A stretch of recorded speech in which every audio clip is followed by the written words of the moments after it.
Tu arrives sans un bruit. La première chose que tu ressens n'est pas une note, mais son fantôme. C'est une vibration qui monte du sol en marbre poli, à travers la plante de tes pieds et s'installe au plus profond de ta cage thoracique. C'est un bourdonnement grave et résonnant, une présence physique là où un son devrait être. Ton propre cœur semble ralentir, tentant d'égaler son rythme impossible. Cette sensation t'incite à lever les yeux. Tu te trouves dans les coulisses d'une vaste salle de concert, un lieu construit pour des échos qui ne viendront jamais. L'air est immobile et lourd, parfumé de pierres froides et de l'odeur âcre et électrique de l'ozone. Des rangées de sièges en velours, vides et dans l'attente, s'effacent dans une obscurité architecturale parfaite. Mais la scène n'est pas sombre, la scène est vivante de lumière. Devant toi, un orchestre est au milieu d'une représentation silencieuse. Des dizaines de musiciens, vêtus de noir et de blanc austère, bougent avec une intensité concentrée et respectueuse.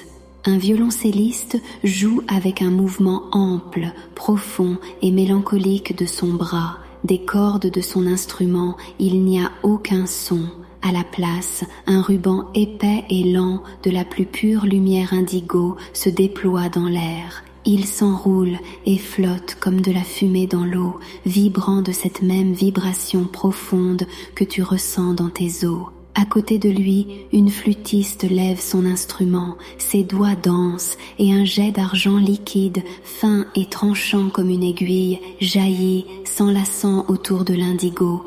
Tu le vois partout, une rangée de violonistes, leurs archets se déplaçant en traits parfaits et synchronisés, libèrent des lames de pourpre incandescent. La section des cuivres, les poumons gonflés, soufflent des vagues d'or en fusion qui flottent dans l'air comme un mirage de chaleur. On pince les harpes et des rideaux chatoyants d'émeraude et de perles tombent en cascade, réfractant les autres teintes. Telle est la vérité de ce lieu.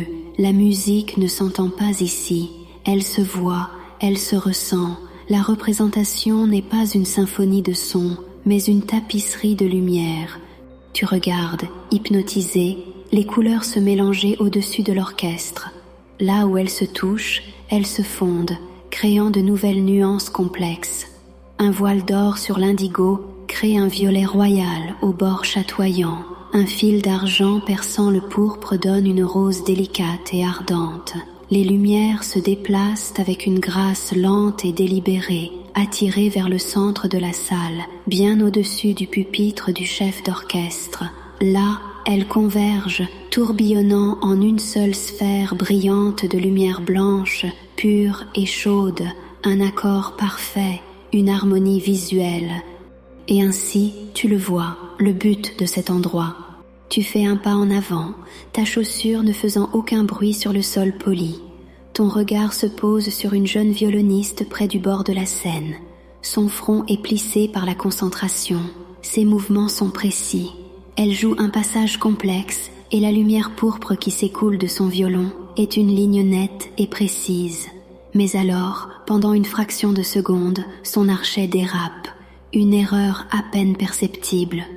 Le résultat est instantané et absolu. Le ruban de lumière pourpre se fracture. Un éclat déchiqueté et laid de couleurs discordantes, un magenta boueux et venimeux, s'échappe des cordes. Ce n'est pas gracieux, ce n'est pas harmonieux. C'est une erreur rendue visible, une faille qui a pris forme. Il tournoie dans l'air et frappe une harpiste 2 rangs plus loin. Elle ne crie pas. Il n'y a aucun son à émettre. L'éclat magenta frappe son épaule et il ne rebondit pas. Il s'enfonce. Une tache de couleur laide s'étend sur le tissu noir de son manteau, puis sur sa peau. Là où il touche, sa chair pâlit, puis durcit, prenant la couleur et la texture de la cendre sèche et grise. La calcification se propage à une vitesse effroyable, remontant le long de son cou, sur sa joue, faisant taire l'expression concentrée sur son visage. Ses mains se figent sur les cordes de sa harpe. La lumière émeraude chatoyante qu'elle créait crachote et s'éteint. En quelques secondes, elle n'est plus qu'une statue, un monument silencieux à une seule fausse note. Une vague de froid te submerge. Tu comprends maintenant. Les couleurs ne sont pas seulement belles, elles sont un jugement. L'harmonie, c'est la vie. La dissonance, c'est cette immobilité froide et grise. Les autres musiciens ne s'arrêtent pas. Leurs mouvements restent fluides, leur concentration intacte. L'un d'eux, un violoncelliste assis près de la nouvelle statue, décale simplement un peu sa chaise pour s'adapter à sa forme rigide, sans jamais manquer une mesure. Le flot d'indigo de son instrument reste profond et pur. La représentation doit continuer. La sphère centrale de lumière blanche doit être maintenue. C'est alors que tu remarques le chef d'orchestre. Il se tient sur un podium élevé, le dos tourné au public absent. Il ne tient pas de baguette. Ses mains, pâles et fines, se déplacent dans l'air, non pas pour battre la mesure, mais pour façonner la lumière elle-même. Il tisse les rubans de couleurs, les guide, les mélange, dirigeant la symphonie silencieuse avec une touche d'artisan. Son visage est un masque de concentration parfaite et sans émotion. Après que la harpiste a été réduite au silence, son travail continue un instant, réparant sans heurts le vide qu'elle a laissé dans l'harmonie. Il tire un flux d'or des trompettes, les tirant finement pour couvrir l'espace que sa lumière émeraude occupait autrefois. La sphère blanche au-dessus de lui s'illumine, stabilisée. Puis ses mouvements cessent, lentement, délibérément, sa tête tourne. Il se détourne de son orchestre, de sa création de lumière. Il se tourne et son regard balaie la scène, au-delà des musiciens, au-delà des coulisses. Ses yeux sont sombres, des choses anciennes, et ils ne portent aucune lumière propre. Il regarde, il cherche, il regarde, droit sur toi. Il ne montre aucune surprise. Il ne semble pas remettre en question ta présence. Il te voit, tout simplement. Et dans ce regard, il y a une exigence terrible et silencieuse. Il hoche la tête, une fois. Un geste simple, entendu. Une reconnaissance, une invitation. Tu n'es plus un observateur, tu fais partie de la représentation. Un nœud de glace se forme dans ton estomac. Au moment même où tu sens le regard du chef d'orchestre, tu ressens une nouvelle sensation. Un léger chatouillement inconnu dans ta propre gorge. Tu prends instinctivement une inspiration pour l'éclaircir et en expirant, tu la vois. Une petite bouffée de couleur faible s'échappe de tes lèvres. Ce n'est pas une teinte pure et vibrante comme celle de l'orchestre. C'est un vert pâle, incertain, boueux, la couleur de l'eau stagnante, la couleur du doute. Elle flotte dans l'air devant ton visage un instant, dissonante et fausse, avant de se dissoudre. Tu te figes, ton souffle est ton instrument, ta vie, ta présence ici produit une note, et ta note est discordante. Les yeux du chef d'orchestre restent fixés sur toi. Son expression ne change pas, mais tu sens le poids de son attente. Tu es une variable inconnue, une partie non écrite de la partition, et tu viens de jouer ta première, terrible note. Autour de toi, les musiciens les plus proches des coulisses semblent le sentir. Une violoniste vacille une demi-seconde, le bord de sa lumière pourpre devenant flou avant qu'elle ne reprenne le contrôle. Le flux d'argent d'une flûtiste ondule comme touché par un courant d'air soudain. Ta présence, ta peur, est un poison dans l'air. C'est une dissonance qui les menace tous. Tu essaies de contrôler ta respiration, de la rendre superficielle, de la retenir. Mais la peur ne fait que faire marteler ton cœur contre tes côtes. Un rythme frénétique et chaotique.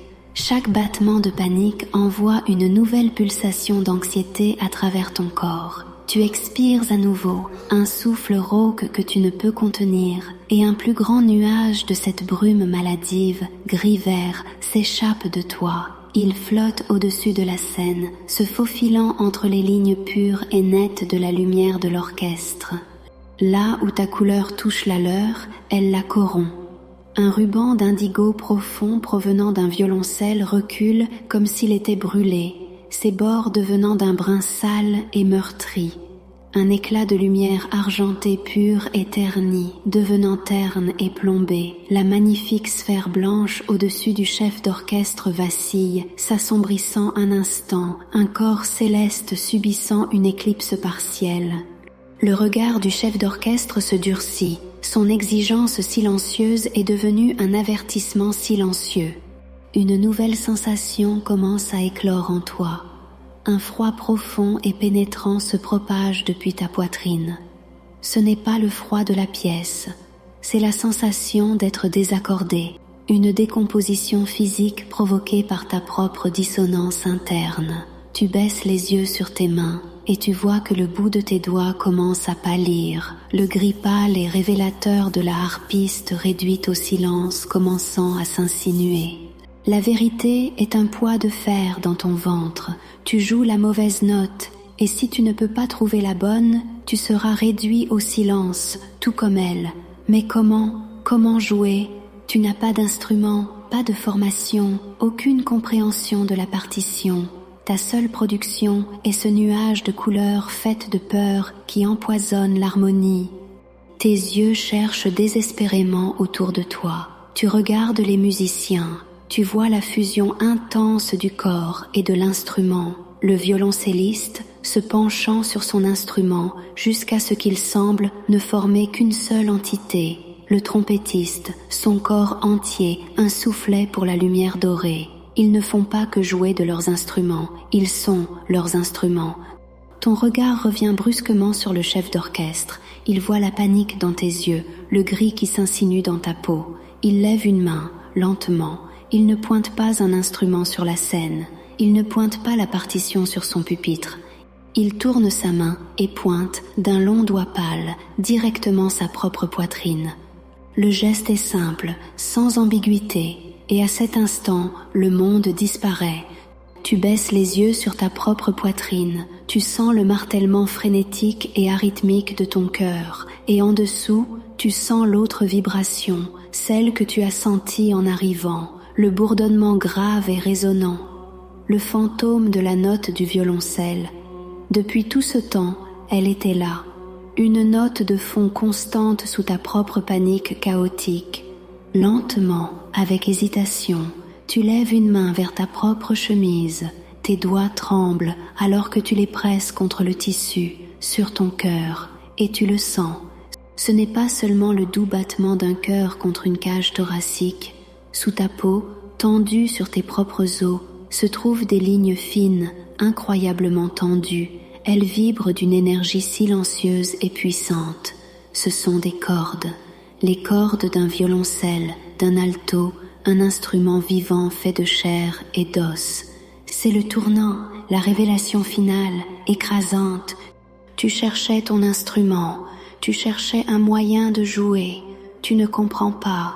Tu es l'instrument, ton être même, ton sang, ton souffle, tes os est la source de ta note, et la couleur que tu produis n'est pas un accident, c'est une diffusion directe et non filtrée de ta propre âme. La brume laide et gris-vert est la couleur de ta peur, la panique discordante est la note que tu joues dans cette harmonie parfaite et fragile. Le gris rampant a maintenant atteint tes poignets. Tes pensées semblent lentes, épaisses, le froid est profond dans ta moelle. Pour survivre, tu dois changer ta note. Tu ne peux pas simplement cesser d'avoir peur. Tu dois créer un nouveau sentiment. Tu dois forcer une harmonie à naître du chaos en toi. Tu dois jouer une note de calme face à ta propre dissolution. Le chef d'orchestre voit la compréhension poindre dans tes yeux. Il abaisse sa main. Il se retourne vers son orchestre, vers la sphère vacillante de lumière blanche. Il lève maintenant les deux mains, se préparant. La symphonie atteint son crescendo. L'accord final approche. Chaque musicien sur scène semble se pencher en avant, leur concentration absolue, se préparant à verser chaque once de leur être dans cette dernière, parfaite expression de lumière. Et ils t'attendent tous. Tu es la pièce finale, le soliste inconnu de ce grand final silencieux. Joueras-tu une note de terreur, une dissonance finale et fracassante qui souillera cette harmonie et te réduira au silence pour toujours, ou peux-tu, en ce dernier moment, trouver une quiétude au sein de la terreur? Peux-tu calmer les cordes frénétiques de ton propre cœur? Peux-tu souffler une seule, parfaite note de paix dans le silence écrasant? Les mains du chef d'orchestre sont suspendues en l'air, prêtes au sommet de leur mouvement. Toutes les couleurs de la scène, le pourpre et l'or, l'indigo et l'argent, semblent se pencher vers toi, attendant d'être rejointes. Tu es arrivé en sentant le fantôme d'un son dans ta poitrine, un violoncelle jouant une chanson silencieuse. Maintenant, tu comprends. Ce n'était pas un violoncelle que tu sentais, c'était un diapason, et ton propre cœur vient de commencer à résonner.